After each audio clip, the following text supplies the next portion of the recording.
And this text word makes such an impression on me. What is man if thou, the creator of all of this, is mindful of us? Who are we? What are we? What have we got that makes you so desperate to save us, Lord? My question to you would be, does God change? Remember I asked you this initially in the first seminar? Well, I'm going to ask you again now, and I'm going to give you some text to substantiate it. Does God change? No, of course He doesn't change. Malachi 3 verse 6 says, "For I am the Lord, I change not."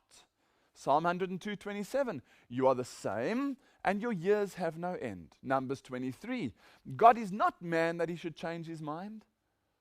Now, I was doing a seminar series the other day in South Africa, and I said to the audience, I said, I think this is unfair, this text word, because when I'm at home, my wife asks me to plant a rose, and I dig a hole. Now, the Karoo, being semi-arid, is very hard ground, and I dig and dig and dig to create a little hole for this rose or whatever plant.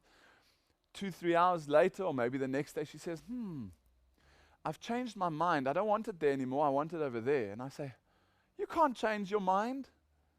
She says, I'm a woman. It's my job to change my mind. And I look at this text in Numbers 23 and I say, shouldn't that text word say, God is not woman, that He should change His mind? Anyway, I think that's very cute. But that's God. He's not mankind. He doesn't change His mind. Once He said something, it remains. Have a look at Hebrews 13.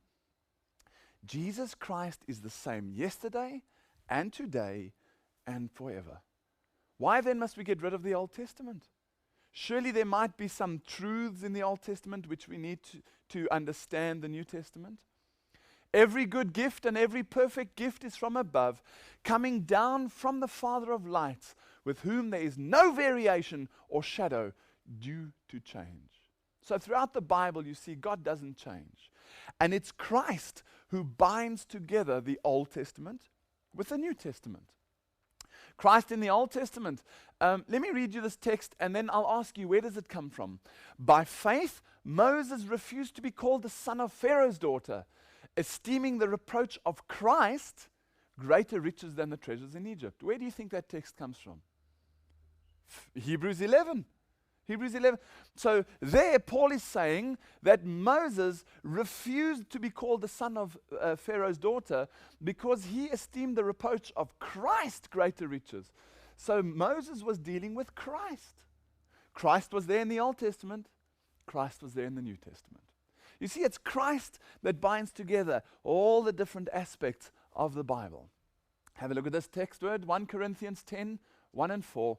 Moreover, brethren, I would not that you should be ignorant of how that all our fathers were under the cloud and all passed through the sea, and all did drink of the same spiritual drink, for they drank of the spiritual rock that followed them, and that rock was Christ.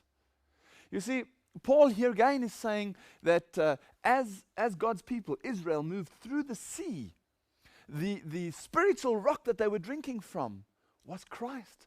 Christ, Christ, Christ, Christ. We look at a tree today. Think about a tree maybe in your garden. What would happen if you were to cut your tree off, sort of at grassroots level? Well, two things. The roots would generally die, and the top would definitely die, right? That's the way it is with the Bible. You look at the Bible, and you see the Old Testament. The first half, sort of half of the Bible, the first bit of the Bible, part A in other words, those are the roots. The New Testament is the antitype, where the Old Testament is a type, the New Testament is the fulfillment of the type, in other words, the antitype. The roots become fulfilled in the tree. Without the roots, the tree and the leaves cannot get any nourishment. Without the Old Testament, the New Testament fails. It's got no substance. Now we look at this fantastic image of these mighty trees. And that's like looking into the Gospels and seeing those four mighty Gospels, Matthew, Mark, Luke, and John. Imagine standing as this lady is at the base of these magnificent trees and looking up. What is she going to maybe forget? You see, we tend to look at what's above the ground. But what about the roots that are below the ground? Without the roots, the tree cannot exist. Even those big ones, as you've just seen. The mighty gospel of the New Testament fails if you don't refer and understand to how they are fulfilled as the antitype of the type in the Old Testament. And that's where the sanctuary comes in. The everlasting gospel, the gospel that doesn't change from the God that doesn't change. Isn't this wonderful? The New Testament has its roots in the Old Testament from which it draws its nourishment. To belittle or to neglect the Old Testament is to cut the New Testament from its roots. And that's why Revelation 11 speaks about God's two witnesses, the Old Testament and the New Testament. These are the two witnesses that die and are covered up for that 3.5 year, the 1,260 day period, 3.5 days prophetically, 1,260 years. Brothers and sisters, this is the singular word, the Bible, that encompasses all of God's truths for us today. A type. Let's discuss typology. As it explains in Baker's Dictionary of Theology, a type is like part A, and the antitype is part B, but you don't understand what B is unless you have A. Let's read it together. A type is a shadow cast on the pages of the Old Testament history by a truth whose full embodiment, or in other words, antitype, is found in the New Testament revelation. So that's what we have with Jesus the Lamb. Do you remember from the first lecture? To understand the Lamb, we need to understand the antitype, we need to understand the type, where the Lamb was killed for the sins of the world. I want to show you an example of that. And I want to go to Israel as they leave Egypt. But I don't want to just do a normal description of Moses taking Israel out of Egypt. I want to discuss with you Israel's spiritual journey through the spiritual sanctuary.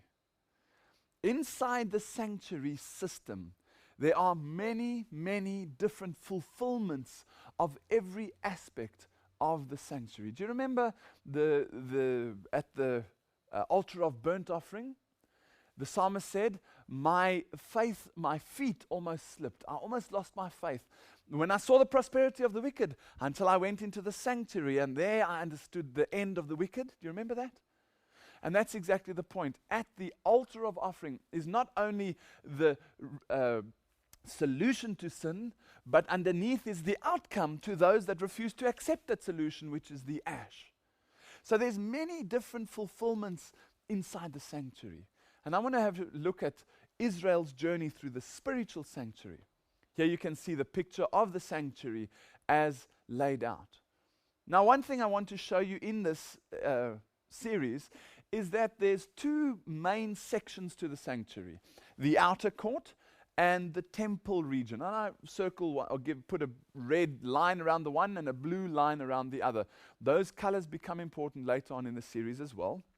But the blue section, or the temple section, in other words, symbolizes heaven. That's the Lord's domain. The red area is the part of the sanctuary that symbolizes earth, which is Satan's domain.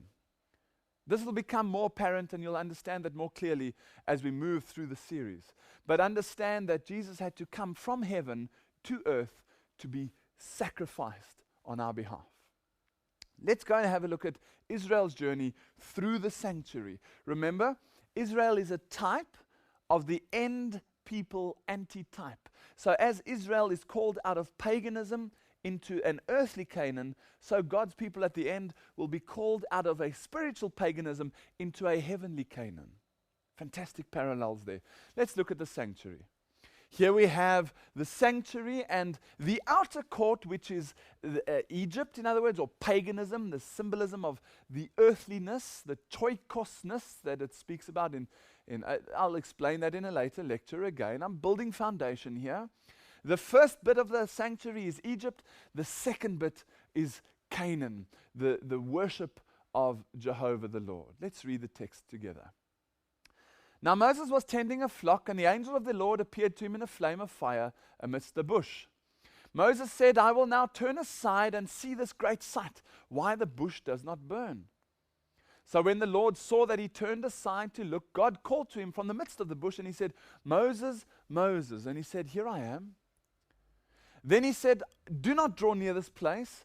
Take your sandals off your feet, for the place where you stand is holy ground.